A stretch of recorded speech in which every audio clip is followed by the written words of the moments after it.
Litre ಕಡಲೆಕಾಯಿ ಎಣ್ಣೆ ತೆಗೆಯಕ್ಕೆ 2.5 ಇಂದ 2.5 kg ಕಡಲೆಕಾಯಿ ಬೀಜ ಬೇಕು ಸರ್. ಕ್ವಾಲಿಟಿ ಕೊಡಿ 100% ಬರ್ತಾರೆ ಸರ್. ಏನು ತೊಂದರೆ ಇಲ್ಲ. ಇವಾಗ ಎಲ್ಲ ಜನ ಚೇಂಜಸ್ ಕೇಳ್ತಾ ಇದ್ದಾರೆ, ಬರ್ತಾ ಗಾಣದ ಎಣ್ಣೆ ಬರಬೇಕು ಅಂತ.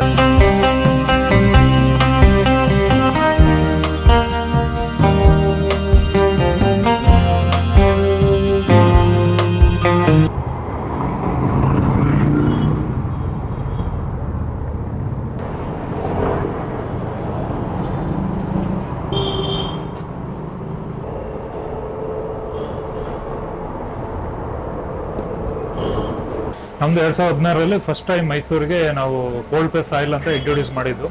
ನಮ್ಮ ಕಂಪ್ನಿ ಹೆಸರು ಅವಾಸ್ ಆಯಿಲ್ ಮಿಲ್ ಅಂತೇಳಿ. ಟೋಟಲ್ 5 ಬ್ರಾಂಚಸ್ ಇದೆ ಮೈಸೂರಲ್ಲಿ. ಎಷ್ಟು ಬ್ರಾಂಚ್ ಇದೆ? ಟೋಟಲ್ 5 ಇದೆ ಸರ್. ಇಲ್ಲಿ ಕಾಳಿದಾಸ ರೋಡು, ಮತ್ತೆ Saraswathipuram Javaregowda park bus stand ಎದುರುಗಡೆ, ಮತ್ತೆ ಕುವೆಂಪು ನಗರ ಮೆಗಾ ಮೆಡಿಕಲ್ ಹತ್ರ, ಮತ್ತೆ ಇಲ್ಲಿ ಸಿದ್ಧಾರ್ಥ ಲೇಔಟ್ ವಿನಯ ಮಾರ್ಗ ರೋಡಲ್ಲಿ, ಮತ್ತೆ ಶ್ರೀರಾಮ್ಪುರ 5 ಕಡೆ ಇದೆ ಸರ್. ಟೋಟಲ್ ನಾವು 9 ಥರದ ಎಣ್ಣೆಗಳನ್ನ ಮಾಡ್ತಾ ಇದ್ದೀವಿ ಸರ್. ಒಂದು ಕಡಲೆಕಾಯಿ ಎಣ್ಣೆ, ಕೊಬ್ಬರಿ ಎಣ್ಣೆ, ಹುಚ್ಚಳ್ಳಿ ಎಣ್ಣೆ, ಸಾಸಿವೆ ಎಣ್ಣೆ, ಬಾದಾಮಿ ಎಣ್ಣೆ, ಅಕ್ಸೆ ಬೀಜ, ಕುಸುಬೆ, ಈ ಥರ 9 ಥರದ ಐಟಮ್ಗಳು ಮಾಡ್ತಾ ಇದ್ದೀವಿ ಸರ್. ಮಾರ್ಕೆಟಲ್ಲಿ ತುಂಬ ಥರದ ಎಣ್ಣೆ ಸಿಗ್ತದೆ, ನಿಮಗೆ ಯಾಕೆ ಕೋಲ್ಡ್ ಪ್ರೆಸ್ ಆಯಿಲ್ ಸ್ಟಾರ್ಟ್ ಮಾಡಬೇಕು ಅಂತ ಅನ್ನಿಸ್ತದೆ ಸರ್ ನಿಮಗೆ? ಈಗ ಆಲ್ರೆಡಿ ಮಾರ್ಕೆಟ್ ಎಲ್ಲ ಡಾಕ್ಟರ್ಸ್ಗಳಾಗಲಿ, ಮೀಡಿಯಾದಲ್ಲಾಗಲಿ, ಮತ್ತು ಆಯುರ್ವೇದಿಕ್ ರಿಲೇಟೆಡ್ ಮತ್ತು ಅಲೋಪತಿಕ್ ಇವರೆಲ್ಲ ಹೇಳ್ತಾ ಇದ್ರ ಬಗ್ಗೆ ಎಣ್ಣೆಗಳಿಂದ ಏನೇನು ತೊಂದರೆಗಳಾಗ್ತಾ ಇದೆ. ನಾವೇನು ಹೇಳ್ಬೇಕಾಗಿಲ್ಲ, ಎಲ್ಲ ಜನಕ್ಕೆ ಆಲ್ಮೋಸ್ಟ್ ಅಲ್ಲಿ ಗೊತ್ತಿದೆ. ಮತ್ತು ಇದರಿಂದ ಏನು ಈ ಮುಂದೆ ಆಗೋಂಥದ್ದು ಏನೇ ಸಮಸ್ಯೆಗಳು, ಈಗ ಡಯಾಬಿಟಿಕ್ ಆಗಲಿ, ಕಾರ್ಡಿಯಲೈಸ್ ಪ್ರಾಬ್ಲಮ್ಗಳು ರಿಲೇಟೆಡ್ ಇಶ್ಯೂ ಆಗಲಿ, ತುಂಬ ಹಾರ್ಮೋನಲ್ ಇಂಬ್ಯಾಲೆನ್ಸ್ ಆಗಲಿ, ಈ ಥರ ಪ್ರಾಬ್ಲಮ್ ಪ್ರಿವೆಂಟ್ ಮಾಡುತ್ತೆ ಸರ್ ಈ ಥರ ಎಣ್ಣೆಗಳಲ್ಲಿ ಗಾಣದ ಎಣ್ಣೆಗಳು ಬಳಸೋದು. ಸರ್ ಗಾಣದ ಎಣ್ಣೆಯಲ್ಲಿ ಎಷ್ಟು ಥರದ ಗಾಣದ ಎಣ್ಣೆಗಳಿದೆ ಸರ್? ಸರ್ 9 ಥರದ ಯೂಸ್ ಮಾಡ್ತಾ ಇದ್ದೀವಿ. ಈಗ cold press oil, wood press oil, refined oil ಅಂತಲ್ಲ, ಇದರ ಡಿಫ್ರೆನ್ಸ್ ಏನು ಸರ್? ಸರ್ ನಮ್ದು ಕೋಲ್ಡ್ ಪ್ರೆಸ್ಡ್ ಆಯಿಲ್ ಅಂದರೆ ಈ ಬನ್ನಿ, ಕೋಲ್ಡ್ ಪ್ರೆಸ್ಡ್ ಆಯಿಲ್ ಅಂದರೆ ಇದು ಬಂದು ಈ ಒಳಲ್ ಇದೆಯಲ್ಲ, ಇದು ಮರ, ಮತ್ತೆ ಇದು ಒಣಕೆನೂ ಮರ. ಈ ಎರಡು ಈಟ್ ಇದರಲ್ಲಿ ಜನರೇಟ್ ಆಗೋದಿಲ್ಲ. ಮತ್ತೆ ಆಯಿಲ್ ಅಲ್ಲಿ ಇರೋಂಥ ಯಾವುದೇ ನ್ಯೂಟ್ರಿಷನ್ ವ್ಯಾಲ್ಯೂಸ್ಗಳು ಕೊಲಾಪ್ಸ್ ಆಗಲ್ಲ ಇದಿಲ್ಲ. ಈಗ ಮರ ಎರಡು ಮರನೇ, ಅದಕ್ಕೆ ಕಬ್ಬಣ ಹಾಕಿರ್ತಾರೆ ಸರ್. ಅದು ನಿಮ್ಗೆ ಅದು ಈಟ್ ಜನರೇಟ್ ಆಗುತ್ತೆ ಸರ್ ಅದರಲ್ಲಿ. ಈಗ ಎಕ್ಸಾಂಪಲ್ ಹೇಳ್ತಾ ಇರೋದು, ಒಳಕಲ್ಲಲ್ಲಿ ಚಟ್ನಿ ಮಾಡಿದಾಗ ಆರೋಮ ಹೇಗಿರ್ತದೆ, ಟೇಸ್ಟ್ ಹೇಗಿರ್ತದೆ, ಅದೇ ನೀವು ಮಿಕ್ಸಿಯಲ್ಲಿ ಮಾಡಿದಾಗ ಟೇಸ್ಟ್ ಹೇಗಿರ್ತದೆ, ಅದೇ ಡಿಫ್ರೆನ್ಸ್. ಈ ಕ್ವಾಲಿಟಿ, ಅರೋಮ ಅದಕ್ಕಿಂತ ತುಂಬಾ ಲಾಟ್ ಆಫ್ ಡಿಫ್ರೆನ್ಸ್ ಇದೆ ಸರ್. ಕ್ವಾಲಿಟಿ ಮಾತ್ರ ಎಕ್ಸಲೆಂಟ್ ಇರ್ತದೆ. ಕಬ್ಬಣಕ್ಕಿಂತ ಮರದಲ್ಲಿ ಸ್ವಲ್ಪ ಕ್ವಾಲಿಟಿ, ಹೌದು, ನ್ಯೂಟ್ರಿಷನ್ ಎಲ್ಲ ಲಾಸ್ಟ್ ಆಗೋದು, ಏನೂ ಆಗೋದಿಲ್ಲ. ಮತ್ತೆ ಅರೋಮನೂ ಚೆನ್ನಾಗಿರ್ತದೆ ಸರ್ ಇದರಲ್ಲಿ. ಸರ್ ರೀಫಂಡ್ ಆಯಿಲ್ ಯಾವುದು? Refund oil sir, refined oil ಬಗ್ಗೆ ನೀವು ಅದ್ರ ಬಗ್ಗೆ ಗೊತ್ತಿದೆಯಲ್ಲ ಸರ್, ಆಲ್ರೆಡಿ ಜನಕ್ಕೆ ಅದ್ರ ಬಗ್ಗೆ ಗೊತ್ತಿದೆ, ನಾವು ಎಕ್ಸ್ಪ್ಲೇನ್ ಮಾಡೋಕ್ಕಾಗಲ್ಲ. ಅದು ಅಂದ್ರೆ ರೀಫಂಡ್ ಆಯಿಲ್ಗೆ ಕಂಪೇರ್ ಮಾಡಿದ್ರೆ ರೇಟ್ ಸ್ವಲ್ಪ ಜಾಸ್ತಿ ಇರ್ತದ ಸರ್. ಯಾಕಂದ್ರೆ ಬಿಕಾಸ್ ನಾವು ಕ್ವಾಲಿಟಿ ಆಫ್ ಸೀಡ್ಸ್ ಈಗ ಒಂದು ಎಕ್ಸಾಂಪಲ್, ನಾವು ಒಂದು ಕಡಲೆಕಾಯಿ ಎಣ್ಣೆ ತೆಗಿಬೇಕಾದ್ರೆ 1 ಲೀಟರ್ ಕಡಲೆಕಾಯಿ ಎಣ್ಣೆ ತೆಗಿಯಕ್ಕೆ 2.5 ಇಂದ 2.5 kg ಕಡಲೆಕಾಯಿ ಬೀಜ ಬೇಕು. ಸೊ ಅದರಿಂದ ನಮ್ಮಲ್ಲಿ ಏನು ಈಗ ನೀವು ಹೊರಗಡೆ ತಗೋತಾ ಇದ್ರೆ ಅಲ್ಲಿಗಿಂತ ಒಂದು 1 to double ರೇಟ್ ನಮ್ಮದು ಇರ್ತದೆ. ಎಕ್ಸಾಂಪಲ್ ಕೊಬ್ಬರಿ ಮಾಡ್ತಾ ಇದ್ದೀವಿ, ಈ ಕೊಬ್ಬರಿ ಎಣ್ಣೆ ನಿಮ್ಗೆ ಹೊರಗಡೆ ಸಿಗ್ಬೋದು, ನಮ್ಮಲ್ಲಿ ಪ್ಯೂರಿಟಿ ಮೇಲೆ ಹೋಗುತ್ತೆ, ಇದ್ರ ಮೇಲೆ ಕಾಸ್ಟ್ ಎಫೆಕ್ಟಿವ್ ಆಗಿದೆ. ಅಂದ್ರೆ ಸರ್ ಈಗ ನೀವು ಬಳಸ್ತೇವಲ್ಲ, ಕೊಬ್ಬರಿ ಎಲ್ಲ ಬಳಸ್ತಾವಲ್ಲ, ನಿಮ್ದೇ ಇದಿದೆಯಾ ಕೊಬ್ಬರಿಗೆ? ನಿಮ್ದೇ ತೋಟ ಇದೆ ಅಥವಾ ನೀವು ತರಿಸ್ತೇವೆ ಸರ್? ಇಲ್ಲ, ರೈತರ ಹತ್ರ ಬೈ ಮಾಡ್ತಾ ಇರೋದು ಸರ್ ಎಲ್ಲ. ಡೈರೆಕ್ಟ್ ರೈತರಿಂದ ಪರ್ಚೇಸ್ ಮಾಡ್ತಾರೆ ಸರ್. ನಿಮ್ದು ಕಾಸ್ಟ್ ಯಾವ ಥರ ಇದೆ ಸರ್?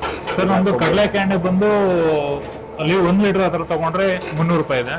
5 ಲೀಟರ್ ತಗೊಂಡು ಬಲ್ಕ್ ತಗೊಂಡ್ರೆ 280 ರೂಪಾಯಿ ಇದೆ. ಕೊಬ್ಬರಿ ಎಣ್ಣೆ 320 ರೂಪೀಸ್ ಇದೆ ಲೀಟರ್ಗೆ.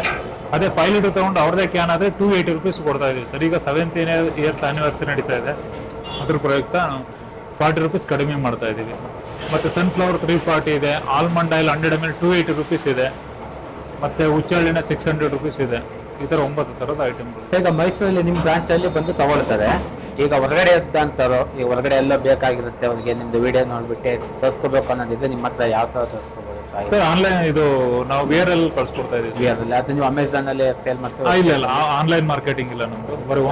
ಮೊಬೈಲ್ ನಂಬರ್ಗೆ, ನನ್ನ ಮೊಬೈಲ್ ನಂಬರ್ಗೆ ಜಸ್ಟ್ ಅವ್ರದ್ದು ಒಂದು ಅಡ್ರೆಸ್ ಕಳ್ಸಿಕೊಟ್ರೆ ನಾವು ಅವ್ರಿಗೆ ಕೊರಿಯರ್ ಮಾಡ್ಕೊಡ್ತೀವಿ. Courier charges extra. ಮತ್ತೆ ಸರ್ ಗಾಣದ ವಿಶೇಷತೆ ಏನು ಸರ್? ನಿಮ್ಗೆ ಹೆಲ್ತ್ ವೈಸ್ ಇದರಲ್ಲಿ ತುಂಬಾ ಅಡ್ವಾಂಟೇಜ್ ಇದೆ ಸರ್. ಹೆಲ್ತ್ ರಿಲೇಟೆಡ್ ತುಂಬ ಎಷ್ಟೋ ಪ್ರಾಬ್ಲಮ್ಸ್ಗಳು ಈ ಗಾಣದ ಎಣ್ಣೆಗೆ ಬಂದಮೇಲೆ ಈ ಸ್ಟಾರ್ಟಿಂಗ್ ಸ್ಟೇಜ್ ಇರೋವಂಥವೆಲ್ಲ ಪ್ರಿವೆಂಟ್ ಆಗಿದೆ. ಮತ್ತು ಆಲ್ರೆಡಿ ಏನಾದ್ರು ಈಗ ಡಯಾಬಿಟಿಕ್ ಆಗಲಿ ಕೊಲೆಸ್ಟ್ರಾಲ್ ಇರೋಂಥ ಪೇಷಂಟ್ಸ್ಗಳಾಗಲಿ ಸಫರ್ ಕೊಡೋಂಥವ್ರು ಸ್ವಲ್ಪ ಪ್ರಿವೆಂಟ್ ಮಾಡ್ತಾ ಇದೆ ಸರ್. ಅದು ಕಾಂಪ್ಲಿಕೇಶನ್ಸ್ ಇರ್ತಾವಲ್ಲ ಅದರದ್ದು, ಅದನ್ನೆಲ್ಲ ಪ್ರಿವೆಂಟ್ ಮಾಡುತ್ತೆ ಇವು. ಸರ್ ಈಗ ಆಯಿಲ್ ಎಲ್ಲ ತೆಗ್ದಾದ್ಮೇಲೆ ಇಟ್ಟು ಬರುತ್ತದ, ಆ ತಗಡು ಬರುತ್ತದ, ಅದನ್ನ ಏನ್ ಹಸುಗಳು ಕೊಟ್ಬಿಡ್ತೀವಿ ಸರ್. ಹಸುಗಳಿಗೆ ಕೊಡ್ತಾರೆ. ಹಿಂಡಿಲ್ಲ ಅಥವಾ ನೀವು ಬೇರೆ ಏನಾದ್ರು ಪ್ರಾಡಕ್ಟ್ ತಯಾರು ಮಾಡಿ? ಇಲ್ಲ ಸರ್, ಅದ್ರಲ್ಲೇನು ಮಾಡೋಕ್ಕಾಗಲ್ಲ. ಎಲ್ಲ ಎಕ್ಸ್ಟ್ರಾಕ್ಟ್ ಮಾಡಿರ್ತೀವಲ್ಲ ಆಯಿಲು, ಈಗ ಹಿಂಡಿನ ಹಸುಗಳು ಕೊಡೋದ್ರಿಂದ ಅದು ಒಳ್ಳೆ ಇದ್ರಲ್ಲೂ ಒಂದು ಫ್ಯಾಟ್ ಕಂಟೆಂಟ್ ಇದೆ, ಅದರಲ್ಲೂ ತುಂಬಾ ಇದೆ. ಮತ್ತೆ ಎಷ್ಟೋ ಹಸುಗಳಿಗೆ ಕೊಡೋದ್ರಿಂದ ವೀಕ್ ಆಗಿರೋ ಹಸುಗಳಿಗೆ ಚೆನ್ನಾಗುತ್ತೆ, ಜೊತೆಗೆ ಹಾಲಲ್ಲಿ ಫ್ಯಾಟ್ ಕಂಟೆಂಟ್ ಜಾಸ್ತಿ ಬರ್ತದೆ. ಅದೇಂಗೆ ಸರ್ ಕೆಜಿಗೆ? ಅದು ಕೆಜಿ ಡಿಪೆಂಡ್ಸ್ ಕ್ವಾಂಟಿಟಿ ಮೇಲೆ ಹೋಗುತ್ತೆ ಸರ್. ಇಲ್ಲಿ ಎರಡೇನ ಸೆಟ್ ಹಾಕಿರೋದು. ಈ ಮಿಷಿನ್ ಆ ಮಿಷಿನ್ ಏನ್ ಡಿಫ್ರೆನ್ಸ್ ಇದೆ? ಎರಡು ಒಂದೇನ ಸರ್, ಎರಡು ಒಂದೇ. ಅಂದ್ರೆ ಅದು ಮರ, ಇದು ಎರಡು ಮರನೇ, ಬಟ್ ಇಲ್ಲಿ ಬೀಳಬಾರ್ದು ಅಂತ ಸ್ಟೀಲ್ ಕೋಟೆಡ್ ಮಾಡಿರ್ತಾರೆ. ಬಟ್ ಎರಡು ಒಣಕೆ ಇದ್ರೊಳಲ್ಲಿ ಎರಡು ಮರ, ಎರಡು ಸೇಮ್ ಟೈಪ್ ಮಿಷನ್ಗಳು, ಬೇರೆ ಬೇರೆ ವೆರೈಟಿ ಚೇಂಜ್ ಇದೆ ಅದು. ವೆರೈಟಿ ಚೇಂಜ್, ಬಟ್ ಎರಡು ಮರದ ಮಿಷನ್. ಈಗ ಸ್ವಂತಾಗಿ ಗಾಣದ ಎಣ್ಣೆ ಹಾಕೋರಿಗೆ, ಈ ತರ ನಾವು ಬಿಸ್ನೆಸ್ ಮಾಡ್ಬೇಕು ಅಂದ್ಕೊಳೋರಿಗೆ ನಿಮ್ಮ ಸಲಹೆ ಏನು ಸರ್? ಕ್ವಾಲಿಟಿ ಕೊಡಿ, 100% ಬರ್ತಾರೆ ಸರ್, ಏನು ತೊಂದರೆ ಇಲ್ಲ. ಈಗ ಎಲ್ಲ ಜನ ಚೇಂಜಸ್ ಕೇಳ್ತಾ ಇದಾರೆ, ಗಾಣದ ಎಣ್ಣೆ ಬರಬೇಕು ಅಂತ ಇದ್ದಾರೆ. ಹೌದೌದು. ಈ ತರ ಒಂದು ಗಾಣದ ಸೆಟಪ್ ಮಾಡೋದಕ್ಕೆ ಎಷ್ಟು ಖರ್ಚು ಬೀಳುತ್ತೆ ಸರ್ ಮಾಡೋವಂಥದ್ದು? ಸರ್ ಒಂದು ಯೂನಿಟ್ ಮಾಡ್ತೇನೆ ಅಂದ್ರೆ ಒಂದು 14 ಲಕ್ಷ ಬೇಕು ಸರ್. 14 ಲಕ್ಷ ಬೇಕು. ಗೌರ್ಮೆಂಟ್ ಕಡೆಯಿಂದ ಏನಾದ್ರು ಇದಕ್ಕೆ ಸಪೋರ್ಟ್ ಏನಾದ್ರು ಸಿಗುತ್ತೆ ಸರ್ ಮಾಡೋದು? ನನ್ಗಂತೂ ಯಾವ್ದು ಸಪೋರ್ಟ್ ಸಿಕ್ಕಿಲ್ಲ ಸರ್. ಒಂದೊಂದು ಸಿಗ್ಬೋದೇನೋ. ಈಗ ಕೆಲವೊಂದು ಸ್ಕೀಮ್ಗಳಲ್ಲಿ ಇರ್ತದೆ, ತಗೊಂಡಿಲ್ಲ, ನಾನು ತಗೊಂಡಿಲ್ಲ. ಇದೆ ಅಂತ ಹೇಳಿದ್ದಾರೆ, ಬಟ್ ನನಗೆ ಗೊತ್ತಿಲ್ಲ. ನಾನು ಯಾವುದು ಸ್ಕೀಮ್ಸ್ ನೀವೇ ಓನ್ ಮನಿ ಹಾಕಿ ಇನ್ವೆಸ್ಟ್ಮೆಂಟ್ ಮಾಡಿದ್ರು. ಗೌರ್ಮೆಂಟ್ ಸಪೋರ್ಟ್ ತಗೋಬೋದಾಯ್ತಲ್ಲ ಸರ್? ಈ ಥರದ್ದು ಕೆಲವು ತುಂಬ ಕೊಡ್ತಾರಲ್ಲ ಸರ್. ಮಾಡ್ಬೋದಾಯ್ತು, ಅಷ್ಟು ಪೇಷನ್ಸು ಇಲ್ಲ. ಅಲ್ಲೇ ಕಾಂಟ್ಯಾಕ್ಟ್ಸ್ಗಳು ಅದೇ ಏನಾದ್ರು ಇರ್ತಾವಲ್ಲ ಸರ್. ನಾನು ಬಂದು ಫಾರ್ಮಾಸ್ಯೂಟಿಕಲ್ ಕಂಪ್ನಿ ಏರಿಯಾ ಮ್ಯಾನೇಜರ್ ಆಗಿದೆ, ಮಾರ್ಕೆಟಿಂಗಲ್ಲಿದ್ದೆ. ಸೌತ್ ಕರ್ನಾಟಕ ಇನ್ಚಾರ್ಜ್ ಆಗಿದೆ. ಫಾರ್ಮಾಸ್ಯೂಟಿಕಲ್ ಮೆಡಿಸಿನ್ ಎಲ್ಲ ಹಾಕುವಂಥ? ಇಲ್ಲ, ನಾವು ಫಸ್ಟು ರೆಪ್ರೆಸೆಂಟೇಟಿವ್, ಆಮೇಲೆ ಏರಿಯಾ ಮ್ಯಾನೇಜರ್ ಆಗಿದೆ. ಅದನ್ನು ರಿಸೈನ್ ಮಾಡಿ ಇದನ್ನು ಪ್ಯಾರಲಲ್ ಆಗಿ ಇದನ್ನು ಸ್ಟಾರ್ಟ್ ಮಾಡಿದ್ದು. ಆಮೇಲೆ ಅದನ್ನು ರಿಸೈನ್ ಮಾಡಿ ಕಂಪ್ಲೀಟ್ ಇದನ್ನು ಸ್ಟಾರ್ಟ್ ಮಾಡಿದ್ದು. ಈಗ ಇದು ಕಡಲೆಕಾಯಿ ಎಣ್ಣೆ ತೆಗಿ. ಯಾವುದು ಸರ್ ಕಡಲೆಕಾಯಿ? ಅದು ಇದು ಕಡಲೆಕಾಯಿ ಎಣ್ಣೆನಾ? ಕಡಲೆಕಾಯಿ ಎಣ್ಣೆ ಸರ್. ಕಡಲೆಕಾಯಿ ಎಣ್ಣೆ ಒರಿಜಿನಲ್ ಡೂಪ್ಲಿಕೇಟ್ ಹೆಂಗೆ ಕಂಡುಹಿಡಿತಾರೆ ಸರ್? ಇದು ಒರಿಜಿನಲ್ ಡೂಪ್ಲಿಕೇಟ್ ಅಂತ ಈಗ ಮಾರ್ಕೆಟಲ್ಲಿ ಡೂಪ್ಲಿಕೇಟ್ ಮಾಡ್ಬೋದಲ್ವ ಈ ಪ್ರಾಡಕ್ಟ್ಗಳನ್ನ? ಸರ್ ಮಾಡ್ತಾರೆ, ಬಟ್ ಅದೇ ಲ್ಯಾಬ್ ಟೆಸ್ಟ್ ಹೋಗ್ಬೇಕು ಅಷ್ಟೇ. ಲ್ಯಾಬ್ ಟೆಸ್ಟ್ ಎಲ್ಲ ಕಂಡುಹಿಡಿಬೇಕು. ಮತ್ತಿನ್ನ ಬೇರೆ ಯಾವುದು? ಆಲ್ಮೋಸ್ಟ್ ಅವ್ರು ಪ್ರತಿ 3 months ಒಂದು FSSAI ತಗೊಂಡು ಹೋಗ್ತಾರೆ. ಅವೆಲ್ಲ ಅಲ್ಲ ಇವಾಗ ಟೆಸ್ಟ್ ಅಂದ್ರೆ ಯಾವಾಗ ಗೌರ್ಮೆಂಟ್ ಚೆಕ್ ಮಾಡ್ತಿರ್ತಾರೆ FSSAI? ಕಂಪಲ್ಸರಿ ಅವೆಲ್ಲ ಮಾಡಿಸ್ಲೇಬೇಕು. ಅವೆಲ್ಲ ಲ್ಯಾಬ್ ರಿಪೋರ್ಟ್ ತಗೊಳ್ಳೇಬೇಕು. ಅವೆಲ್ಲ ಮಷಿನ್ ಶೂಟ್ ಇದೆ, ಆಡಿಟ್ ಮಾಡಿಸ್ಬೇಕು.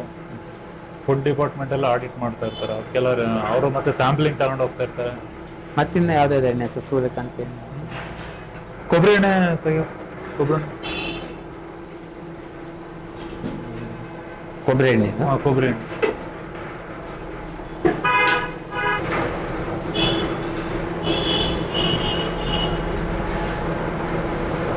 ಇದು ಹುಚ್ಚೆಳ್ಳೆ ಎಣ್ಣೆನಾ?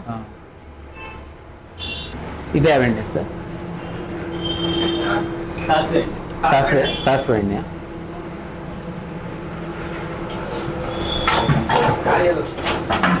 ಸರ್ ನಿಮ್ಮ ಯೂನಿಟ್ ಅಲ್ಲಿ ಎಣ್ಣೆ ಬಿಟ್ಟು ಮತ್ತೆ ಇನ್ನು ಬೇರೆ ಏನಾದ್ರು ಇಲ್ಲ ಸರ್, ಬರೀ ಆಯಿಲ್ ಮಾತ್ರ. ಕಂಪ್ಲೀಟ್ ಆಗಿ ಆಯಿಲ್.